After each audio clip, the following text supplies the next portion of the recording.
بسم الله الرحمن الرحيم. سأل سائل بعذاب واقع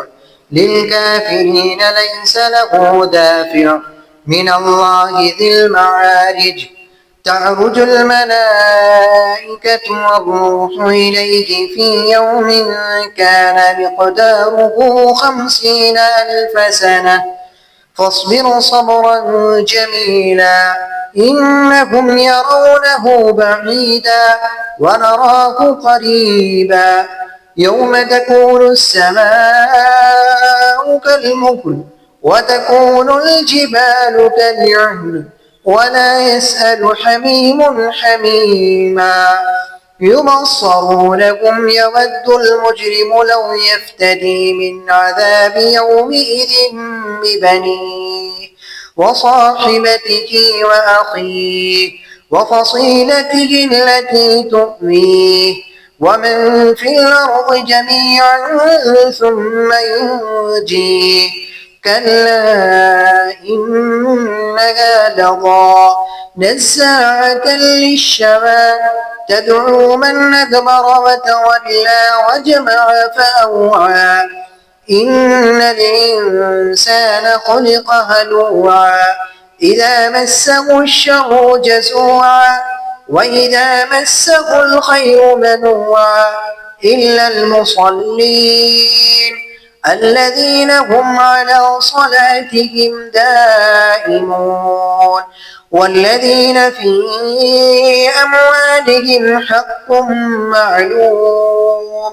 للسائل والمحروم والذين يصدقون بيوم الدين والذين هم من عذاب ربهم مشفقون إن عذاب ربهم غير مأمون والذين هم لفروجهم حافظون إلا على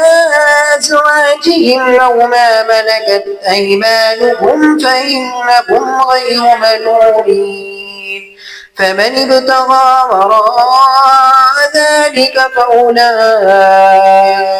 هم العادون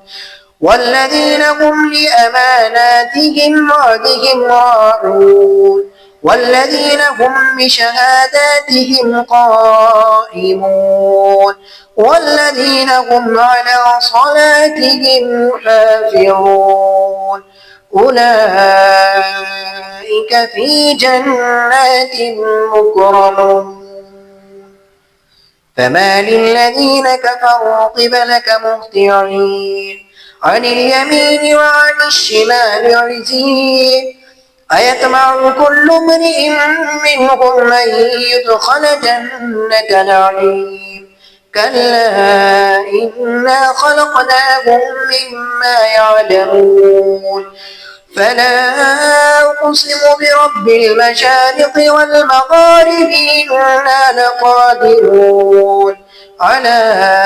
أن نبدل خيرا منهم وما نحن بمسبوقين فذرهم يخوضوا ويلعبوا حتى يلاقوا يومهم الذي يوعدون يوم يخرجون من الأجداث سراعا كأنهم إلى نصب يوفضون خاشعة أبصارهم تراقهم ذلة ذلك اليوم الذي كانوا يوعدون